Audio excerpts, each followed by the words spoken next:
lubrificação de bobinadeiras, principalmente na indústria siderúrgica, tá? A gente sabe, a gente também tem bobinadeiras na indústria de papel, é um processo bem parecido, mas vamos falar um pouquinho das condições da lubrificação de bobinadeira em siderúrgicas.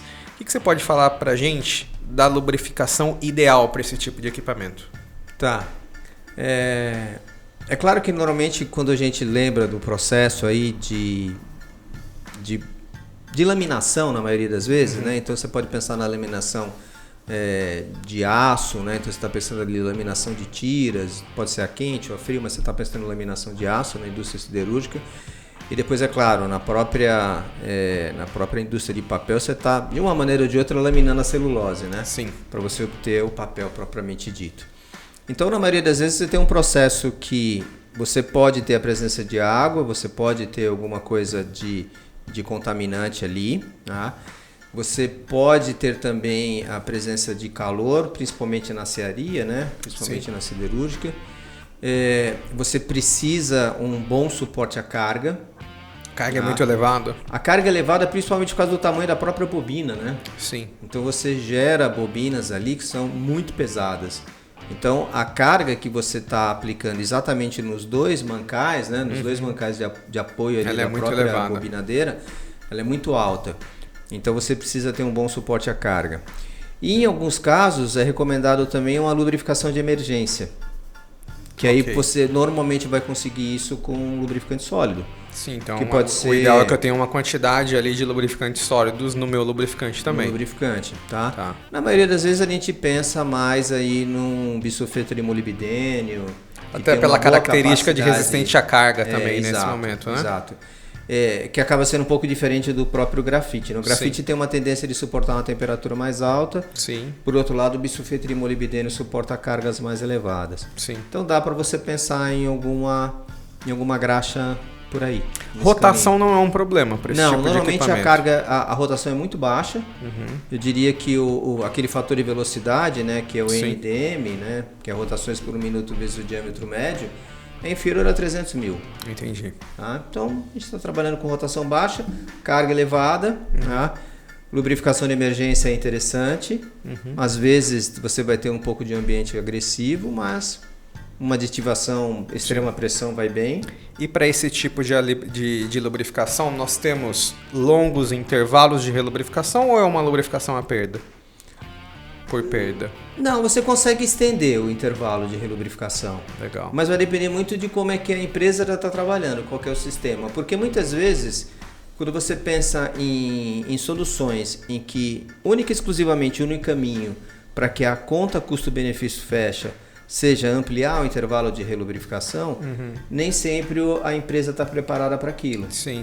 Tá? Sim. Às vezes ela tem todo um sistema de relubrificação, aí no caso da maioria das vezes acaba sendo lubrificação manual, tá? Em que ela determina aquele intervalo de relubrificação, ela vai ter planos de lubrificação para poder fazer isso, mas nem sempre ela quer estender, porque o risco de repente você, sei lá, faz uma lubrificação a cada 4 horas ou uma vez por turno, a cada 8 horas você pode fazer uma lubrificação. De repente você passa um turno a mais sem a lubrificação, aí o dano pode ser maior.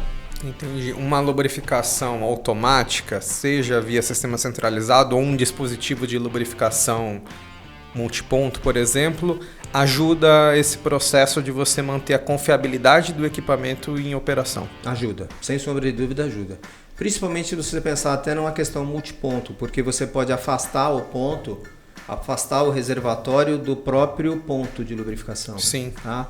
Até por uma questão de proteção, né, do próprio sistema, porque você está ali junto da bobina, nem sempre você vai ter muito espaço, né? Entendi. Então às vezes é melhor você colocar o reservatório um pouco mais afastado e você vem somente com a mangueira ou com o que vai levar a graxa até o ponto. Então, dispositivos, por exemplo, Memolube Visio EP funcionaria excepcionalmente bem. Legal. A gente já gravou alguns vídeos no canal falando dos dispositivos Memolube, vocês podem ver aqui na descrição também.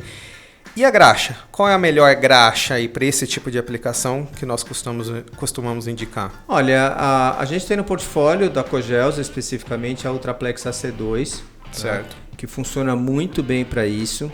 Ela é é uma graxa à base de complexo de lítio, né? Sabão complexo de lítio, tem aditivação EP, tem bisulfetrimolibdênio, aquilo que eu tinha comentado. Faz a lubrificação de emergência, tá? né? E você tem uma mistura aqui também de um óleo base sintética com óleo base mineral.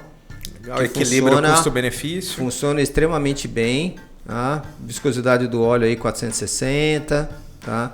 Uma carga de soldagem muito boa, eu tenho 500 quilos aqui de carga de soldagem. É mais do que o suficiente para esse tipo de aplicação. Mais do que o suficiente. A adesividade boa também. Boa. Separação de óleo adequada para esse tipo de aplicação, porque você realmente precisa ter uma boa separação de óleo.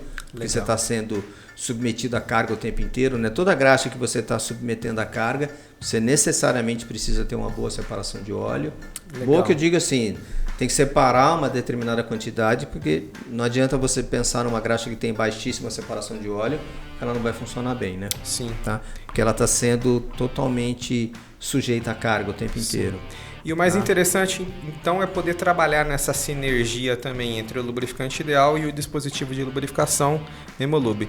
Inclusive, o Ultraplex AC2 nós temos também disponíveis nos cartuchos já da Memolube, né? Exatamente. Então, a gente tem essa sinergia e você maximiza a performance do lubrificante e a confiabilidade do equipamento, né? Garantindo que o equipamento esteja em constante lubrificação, agora sem aquele excesso também. Exato. E aquilo que a gente já falou várias vezes, né?